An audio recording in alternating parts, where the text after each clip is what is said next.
secteur qui en a bien besoin. Et effectivement, on parle ici d'aménagement du territoire et de soutien aux collectivités territoriales. J'ai pas eu trop le temps tout à l'heure, malheureusement, de développer cette question. Il y a plusieurs points.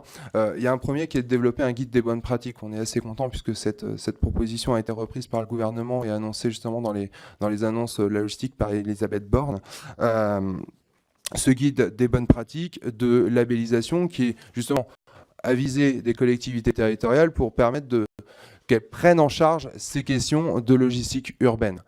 Et les bonnes pratiques, pour nous, on les a vues notamment à Grenoble. Ça passe par la mise en place de zones à circulation restreinte qui permettent, et là je rejoins d'autres questions, de développer le véhicule électrique, puisque c'est comme ça qu'on arrivera à avoir effectivement des flottes complètes de véhicules électriques dans nos villes. C'est en étant coercitif, c'est en interdisant aux véhicules diesel, aux véhicules les plus polluants, d'entrer dans nos centres-villes.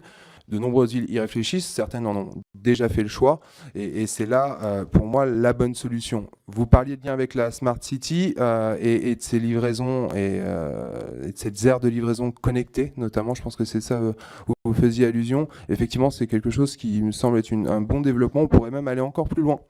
Je regardais un petit peu ce matin ce qui se passait tout simplement à Paris, et je me disais on pourrait très bien faire des aires de stationnement qui soient réservées aux marchandises le matin de 8h à 10h, qui soient connectées, donc avec possibilité de réserver à l'avance par des plateformes, par Internet, et derrière qui soient sur la journée, là où il n'y a pas de livraison ou peu de livraison, qui soient utilisables par le particulier, et ainsi qu'on puisse vraiment faire cohabiter les deux. C'est une solution qui est faisable. On est aujourd'hui à une ère avec l'ouverture des données, avec l'open data, où tout est possible, tout est réalisable. La seule limite, c'est celle de l'imagination de l'être humain, on va dire. Donc, on peut espérer que ce type d'aire de livraison se développe. Et puis, puisqu'on parle ici de nouvelles technologies, je pense évidemment aux drones.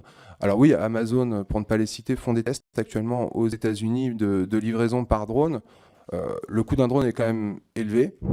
Ça obligera à revoir la réglementation aussi avec la DGAC. Je sais qu'il y a un travail qui est en cours depuis quelques mois sur ces questions, et notamment sur le survol, tout simplement par exemple d'une ville comme Paris, puisque aujourd'hui Amazon est avant tout intéressé par la livraison par drone à Paris.